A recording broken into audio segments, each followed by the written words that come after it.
Olá, internautas da TV 61. Estamos começando mais um programa Metajogo Político com o analista político Vinícius de Carvalho. Como vai você, Vinícius? Tudo bem? Opa, muito bem. Bom dia, João. Bom dia a todos os internautas, né, que nos acompanham pela TV 61. Eu estou bem, é sempre um prazer estar com vocês. Prazer nosso, Vinícius. Ô, Vinícius, temos aí uma série de temas nacionais, né? Nós temos aí a PEC aí da reforma administrativa, que é um ponto que está muito polêmico.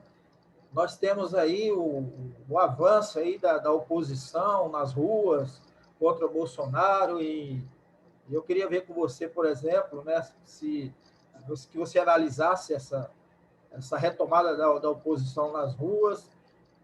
Queria que você falasse também sobre a CPI da pandemia, né, a CPI da Covid, que muita gente também está chamando de CPI, a CPI do genocídio.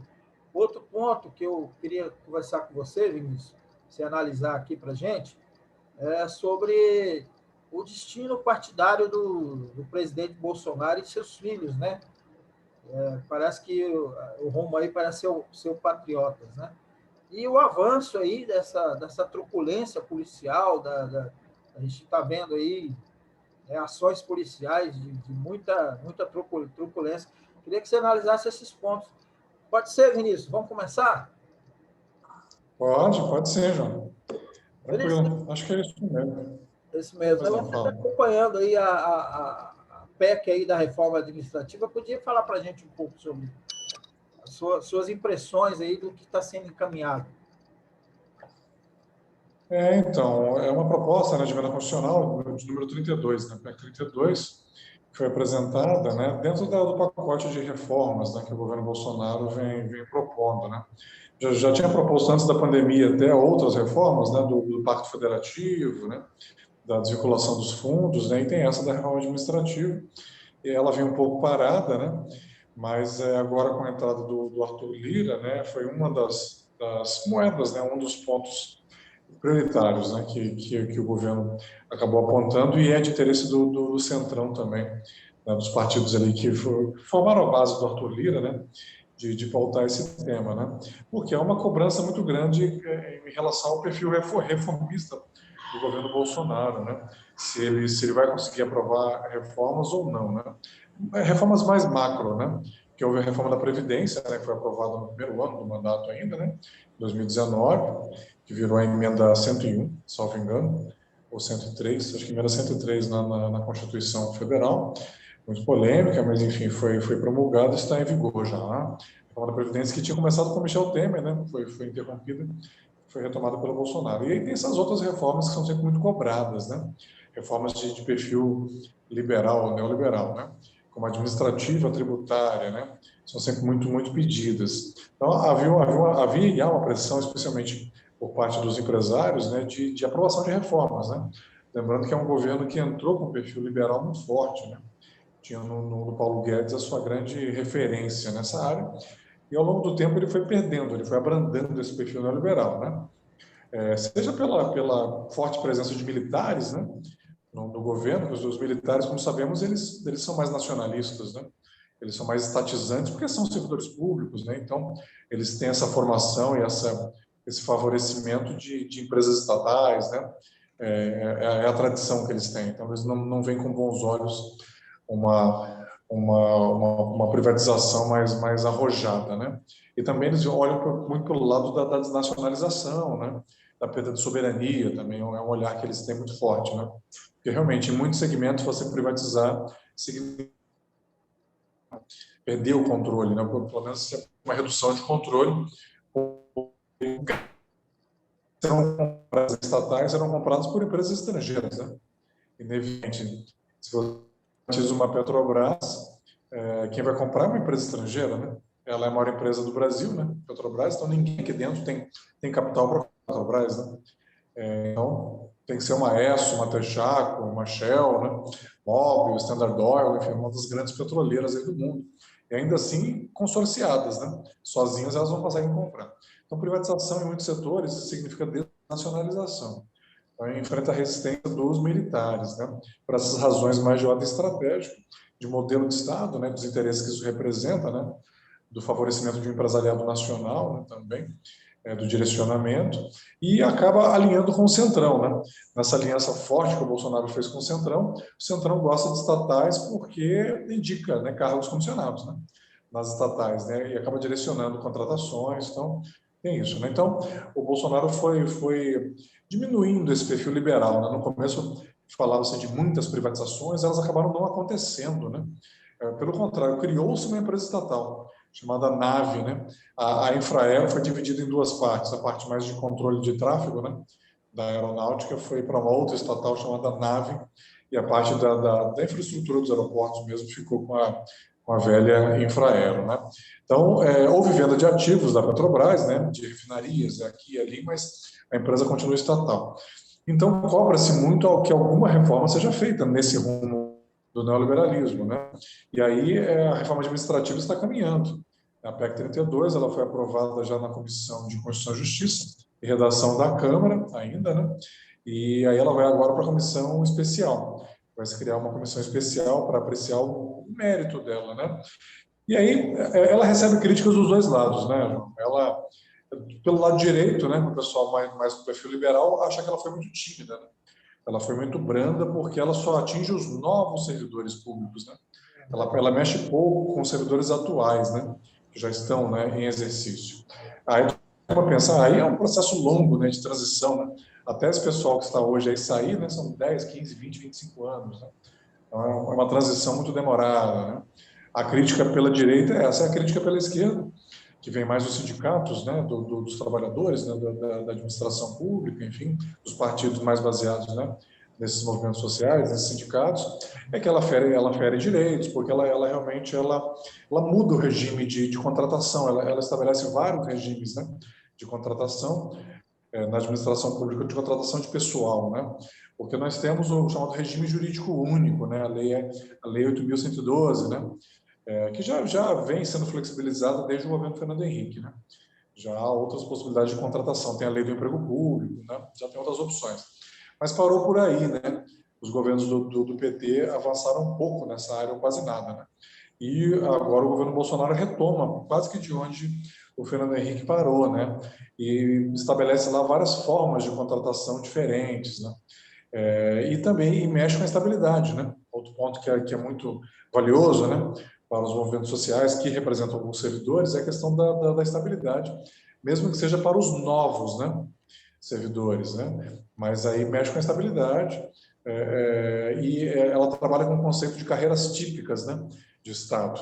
Também retomada lá do governo Fernando Henrique, foi uma discussão muito forte ali nos anos 90, né, na época do ministro Bresser Pereira, que de manter a estabilidade só para chamadas carreiras típicas de Estado, que são aquelas que só tem na administração pública.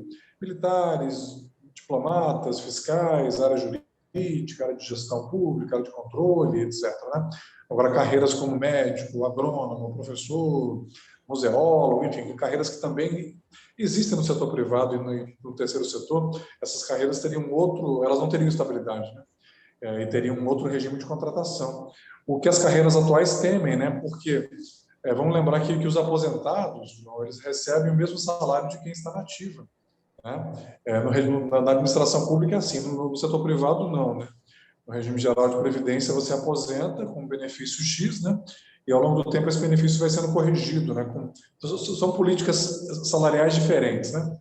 Para o ativo e para o inativo lá no setor privado, no regime geral. Tem críticas a isso também, tem gente que defende uma vinculação, né? Mas hoje é separado. E já na administração pública, não, né? O inativo, o aposentado ou pensionista, ele tem um salário igual ao do ativo, né? Há quem defenda a desvinculação, há propostas de fundo mais liberal de desvincular também, né, o ativo do inativo. Porém, hoje assim é vinculado.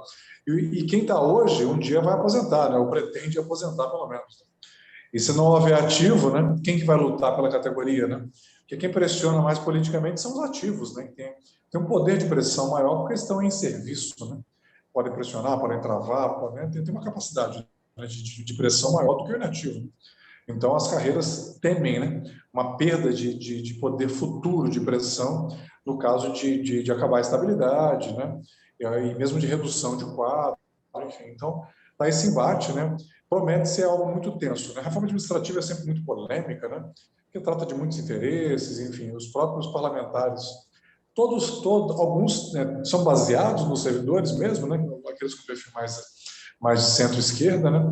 Mas todos os parlamentares se relacionam com servidores públicos, né, João? Porque todos eles dependem de servidores para operar políticas públicas, né? O deputado depende de um servidor do Ministério do Transportes para operacionalizar uma emenda parlamentar, né? Para licitar uma ponte, licitar uma estrada, né? Então, todos os parlamentares têm relação, né? Se relacionam com a administração pública, né? Uns mais, outros menos, né? Então, por isso que a reforma administrativa é sempre muito difícil de passar. Agora, alguma coisa passa, viu? Ela vai sendo, né, trabalhada politicamente, as concessões serão feitas, né? Lá, para viabilizar um texto mínimo, mas eu entendo que ela passa, alguma coisa passa, até porque o que está em jogo? Olhando para além dessas questões, né, que eu toquei, olhando para 2022, né? Uma pergunta que o empresariado vai se fazer, já está se fazendo em relação a 22, quem tem maior capacidade de aprovar reformas? Bolsonaro, Lula ou a terceira via, o nome da terceira via, né? No caso do segundo turno, Bolsonaro ou Lula, quem tem mais condições? Porque para o empresariado é isso que vale, né? Quem tem mais condições eles são bem práticos nesse aspecto, não tem muito apego, não. Se o Lula demonstrar que tem mais condições de aprovar reformas que o Bolsonaro, eles vão simpatizar mais com o Lula. Interessante Ponto, né? a análise, interessante, né? E aí? Porque o Bolsonaro vem se sustentando, de certa forma, também por parte do empresariado, porque ele até então sinalizou que poderia trabalhar essas reformas. Ô, Vinícius, antes de prosseguir, só pedir um favor para você. Você está olhando para mim, mas você tentar olhar na câmera do seu celular, porque você está no celular, né? Tô. Então aí você fica... Exatamente, você... Assim, tá certo. Obrigado. Porque aí você fica mais de frente. Celular. Isso, valeu, obrigado. Então, Vinícius, Verdade, eu estou com o notebook. ficou melhor. Vinícius, e por falar, né, em Bolsonaro, por falar em eleição, né? O Bolsonaro está com um grande dilema aí, que parece que já está se encaminhando para resolver, mas a gente percebe que tem resistências, né? Ele não está encontrando um partido que o abrigue, né, ele, seus filhos, seus correligionários. Me parece que o Patriota se propôs a recebê-los, mas também há um pouquinho de resistência. Como é que você está vendo isso, né? O presidente da República com dificuldade de ter um partido, não conseguiu organizar seu partido lá no passado, né? Quando ele rompeu com o PSL, queria criar uma aliança para o Brasil, não conseguiu. Como é que você vê aí? Obviamente, ele não vai ficar sem legenda para concorrer, alguém vai abrigá-lo, mas como é que você analisa essa conjuntura aí em relação a isso? É verdade, João, e só vai porque a legislação obriga, né? Porque se pudesse ter candidatura avulsa, né? Eu acho que ele iria de candidatura avulsa, né? Muito se pudesse, bem, né? Mas a nossa Constituição pede, né, que para ser candidato você tem que ter os direitos políticos plenos, né? Ter filiação partidária no prazo, né, hábil, né, no tempo hábil, né? E ter a idade mínima, né? Que cada cargo pede, né? Uma idade mínima. No caso de presidente é 35 anos. Então, por causa disso, que senão ele iria pela candidatura avulsa. Eu entendo essa dificuldade. Primeiro pelo seguinte, o Bolsonaro, ele mesmo, tem um perfil muito personalista, né? Se você olhar, ele já passou por uns 10 partidos, João, ele mesmo, né? Ele já foi do PP um bom tempo, já foi do PTB, já foi do PSC, um período aí, né? Esteve no PSL, saiu do PSL. Então, se você olhar ao longo já foi até do PFL um período, né? Então, se você olhar a carreira, ao longo da carreira dele, ele já pulou, né? Já passou por vários partidos, né? Porque o perfil político dele é personalista mesmo, né? Ele não tem esse perfil de construir instituição, né?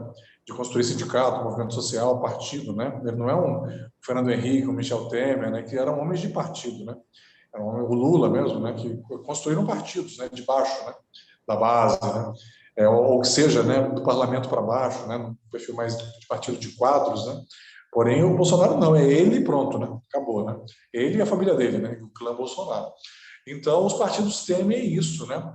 E outra, ele quer entrar também ditando as regras, que a dificuldade toda é a seguinte, tá? Para onde que eu vou, mas que autonomia que eu vou ter, né? Porque ele vai entrar, ele vai querer ditar as regras, né?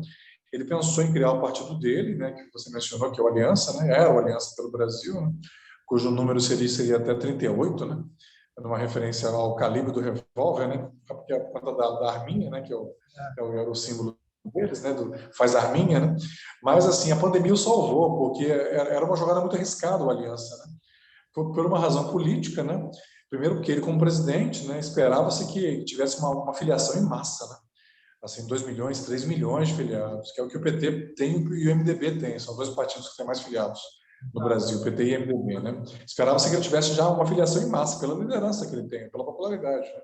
Desidratada ainda, mas ainda é expressiva, né? Então, se desse um público baixo, seria mal avaliado, né? Tem isso, e também dependeria do TSE aprovar, né? Do Tribunal Superior Eleitoral aprovar, do próprio Supremo, né? Sendo que tem uma fila imensa de novos partidos para serem criados. Então, era muito incerto, né? A pandemia o salvou, né, de abrir mão do Aliança. Então, o duro que é entrar em qualquer partido, ele tem que negociar espaço político, né, com os outros, né? Que autonomia ele vai ter, né? Ele tem que negociar com as direções dos partidos. Por quê? Tem algumas questões. Primeiro é o seguinte, não existe só eleição presidencial, né, chefe? Você tem eleição para senador, eleição para deputado federal, eleição para deputado estadual, governador, né? Enfim, então os partidos estão de olho em todas as eleições. Lembremos que nessa eleição de 22 agora vai acabar com a ligação na proporcional. Cada partido vai ter que lançar a chapa pura, né? E em 23 teremos aí um amplo movimento de fusões, né, entre partidos e aqui incorporações e fusões, né? De acordo com a votação que cada um fizer, né, muitos partidos vão se fundir ou um vai incorporar o outro. Isso vai acontecer, né? Então, não pode focar tudo na eleição presidencial e desguarnecer a eleição de governador, de deputado federal, estadual, senador, né? Então, essa negociação que é muito tensa, né? Porque ele, Bolsonaro, vai querer entrar de todas as regras, né? Com foco na eleição dele, né? Um ou outro governador que ele deve priorizar, né? Nos principais estados. Então, realmente não é um processo fácil, né? Cogitou-se uma volta dele ao PSL mesmo, mas já não deu certo. O Patriotas é mais tranquilo porque é um partido pequeno, né? Era o antigo PEN, né? Partido Ecológico Nacional. Hoje é o Patriotas, que já tinha uma paquera lá em 2018. Para entrar no Patriotas, acabou não dando certo, né? Mas o que eles temem também é pequeno, vai crescer com a vinda do Bolsonaro, é claro, né? Porque ele tem sua liderança, tem sua expressão política, mas ele pode sair, né? Ele, como presidente, pode sair a qualquer momento. Quem é em cargo majoritário, João, você não precisa esperar a janela. Você pode sair a qualquer momento. Presidente, prefeito, governador e senador pode trocar de partido a qualquer momento. Ele troca, leva a bancada, ainda leva tempo de TV, fundo partidário, fundo de campanha, quer dizer. Então, esse partido que ele escolher pode ser uma barriga de aluguel também, entendeu? Esse detalhe. Então, é uma desconfiança mútua aí, realmente não é algo fácil, viu? Por isso que ele, como presidente, tem sido evitado, né? Ele deveria estar sendo cortejado pelos partidos, né? Ele, presidente da República, né? Opa, todo mundo quer, né, um presidente, né? Como todo mundo quer um prefeito, quer um governador, né? Todo mundo não, né? Os partidos dentro daquele campo mais próximo dele, né? Do ponto de vista político e ideológico. Mas os partidos estão temerosos por isso, porque pode ser uma barriga de aluguel, né? Porque ele é muito personalista, ele ganha a eleição, logo depois ele desfilia. Ele pode fazer isso, ele não demora 5 minutos para ele fazer isso, entendeu? Então, realmente é uma situação complicada, e não é fácil equacionar isso, ele vai ter que chegar num acordo com algum partido. Exato. Vinícius, e a situação dele agora, né? A gente vê que na conversa nossa passada você pontuou muito bem que ele ia realizar né, uma manifestação por semana, né? E parece que vem cumprindo isso, né? E nós tivemos no último sábado uma reação importante da oposição, que foi às ruas, numericamente forte, né? E você acha que esse retorno da oposição às ruas pode reforçar os pedidos de impeachment do Bolsonaro ou não vai dar em nada? Não, então, você lembrou bem, né? Eu tinha mencionado, houve aquela primeira manifestação lá em Brasília mesmo, né? Até com forte presença de pessoas aqui de Mato Grosso, né, do agro, né, porque teve um perfil mais do agronegócio, né, aquela primeira. Aí eu falei, ele vai fazer uma série, né, com esse pessoal dele aí, ele vai mobilizando, e ele tem priorizado estados onde os governadores... Ele foi para o Rio de Janeiro, né, onde o governador é alinhado com ele, né, Está Porto dando uma Alegre, né, travada. onde o governador de Foi, Vinícius né? está dando uma travada no sul. É, Agora recuperou. Sim, prossiga. é, Está tudo certo. é melhor. Voltou? Ah, tudo bem. Um pouquinho o sinal, então. Então, lá em Brasília ele fez, porque o governador de lá é simpático a ele, que é o Ibanez, né? Lá no Rio Grande do Sul também, o Eduardo Leite, que é governador de lá, teve um voto muito, né, no segundo turno, especialmente muito ligado ao Bolsonaro, então ele está escolhendo os estados, né? Estados onde ele tem uma base forte para mobilizar, né? Aquilo que eu falei, quando ele perde popularidade, ele se volta para a base dele mesmo, né? Em busca de remobilizar esse pessoal dele, né? Tentar voltar para casa ali de 30 e poucos por cento, que é aquele terço anti-Lula, né? Que hoje está muito identificado com o Bolsonaro, mas ele está em busca desse eleitor. Aí, do outro lado, o pessoal fala, não, nós vamos ficar quietos, né? Quietos, nós temos que nos manifestar. Então, o pessoal mais identificado com a esquerda, com a oposição pela esquerda, né, mais forte ao Bolsonaro, se mexeu, mesmo com a questão de não aglomerar, da pandemia, mas, olha, em política é complicado, né? Você não faz, mas o outro faz, né? Numa guerra é difícil, né? Então, acho que por isso que eles fizeram essa opção, né, de marcar posição, de fazer essas manifestações também, né, para acabar contrapondo também o bolsonarismo, né? Porque senão ele fica muito solto, muito sozinho, né? Agora, em relação ao impeachment, não esquece, o impeachment não vai acontecer, tá? Eu nunca achei que ele fosse acontecer, e agora menos ainda, né? Porque imagina, estamos em junho, o impeachment é meses, né? O da Dilma durou 9 meses, e a Dilma não tinha apoio popular quase, nem até o próprio PT abandonou a Dilma, em boa medida. O PT poderia ter mobilizado muito mais do que mobilizou. Eles fizeram a opção de abandonar a Dilma, né, para voltar depois, né, desgastar o Michel Temer e voltar num segundo momento. Né? E o Bolsonaro tem base popular, né, é muito maior do que a Dilma. Então, o impeachment da Dilma demorou 9 meses. Né? Então, começando hoje, terminaria em março do ano que vem, já quase no período eleitoral. Não esquece. O impeachment, a comissão do impeachment é a CPI do Covid. Né? Como que eles fizeram assim? Não vamos caçar o presidente, mas vamos sangrá-lo daqui até a eleição. O sangramento político dele é a CPI do Covid. Tá? Porque é o grande problema dessa gestão, né? É a pandemia, né? Desse mandato dele. Então, não acredito em impeachment, não. Acho que a esquerda está se mobilizando realmente para marcar posição, né? E para se diferenciar muito do centrão também, né? Porque o que diferencia o Renan Calheiros deles, né? Do Randolph, né? Porque ali são dois jogos, né? A oposição quer apenas desgastar o governo, né? E capitalizar esse sentimento de rejeição ao Bolsonaro que existe. Né? O anti-bolsonarismo é forte, né? No país. A oposição propriamente dita, especialmente a de esquerda, quer navegar aí. Agora, o Centrão não, né? O Centrão quer negociar cargo. Né? Na maioria, ele quer negociar cargo. O MDB é isso. O Renan não, porque o Renan é lá de Alagoas. Lá em Alagoas, o Lula é muito forte, né? No Nordeste. Agora, outros setores do MDB, outros políticos do MDB querem aproveitar a CPI para negociar espaço. Com certeza. Quando aparecer a palavra ministério na mesa, você vai ver como que eles vão abrandar, né? Então, tem duas estratégias ali, né? Então, a oposição de esquerda tem que se diferenciar do centrão. Aí ela vai para a rua, né? Que é realmente o território dela. Falar nisso, a oposição na rua, falar em manifestação, nós tivemos, principalmente em Recife, né, um nível de truculência da repressão muito forte. Né? Você acha que esse tipo de procedimento tende a crescer no país à medida que essas forças, né, de oposição ao governo, e a gente sabe que muitos governadores não têm controle sobre suas polícias militares e que eles possam cometer mais atos arbitrários, como ocorreu lá em Recife? Isso pode acontecer, João, porque realmente sempre houve, né? Uma hora melhor, uma hora pior, mas assim, são setores muito representados pelo Bolsonaro, né? Muito ligados, né? Muito vinculados. Existe um vínculo político muito forte e uma certa cobertura, né? Da parte do governo, né? As polícias militares, os milicianos também, né? Tem relação com as polícias aí pelos estados, né? E mesmo as Forças Armadas, né? As Forças Armadas estão divididas, mas a maioria ainda está com o Bolsonaro, claro, porque senão eles teriam entregado os cargos deles, né? Eles têm, ao todo, quase 6 mil cargos comissionados, né? Na administração pública federal, né? Direta e indireta. Então, eles, se discordassem do governo, eles teriam saído em massa, né? E não saíram, né? Eles estão lá, né? Tem dissidência? Tem, mas a maioria apoia. Então, o governo é muito baseado nesse pessoal, né? E aí eles se sentem amparados, né? Se sentem respaldados para ter uma postura mais agressiva, né? Eles sabem que a punição não será tão forte, né? Então, esse é um ponto importante. Por exemplo, aquela chacina que houve lá no Jacarezinho, lá no Rio de Janeiro, na favela do Jacarezinho, tem a Câmara Municipal de Cuiabá, por exemplo, aprovou até moção de aplauso. Quer dizer, complicado, né? Você celebrar a morte de brasileiros. A Assembleia também, né? Quer dizer, é bandido, mas primeiro não deixa de ser brasileiro, segundo deixa famílias de brasileiros, né? Terceiro, direitos humanos, né? Quer dizer, são pessoas, né?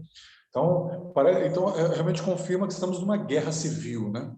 Numa guerra que você comemora a morte do outro lado, né? A batalha tal, né? Nós ganhamos a batalha tal na guerra, né? Então, realmente confirma que estamos numa guerra civil. Agora, há tempos atrás, as câmaras municipais e assembleias não aprovavam esse tipo de moção, né?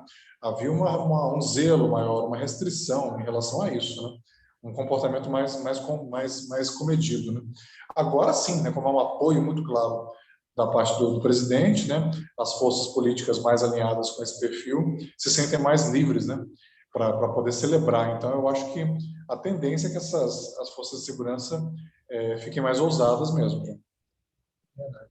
Vinícius, muito obrigado mais uma vez aqui, né? No nosso programa Metajogo Político com Vinícius de Carvalho. E a gente volta na semana que vem com mais um programa. Um abraço para você. Deixei para você fazer as suas considerações finais. É isso aí, obrigado, João, por mais essa oportunidade, né, de estarmos juntos, eu, você e o pessoal do TV61, né, do site. E, enfim, é um prazer, né? Até a próxima, até semana que vem. Um abraço. Falou, grande abraço para você.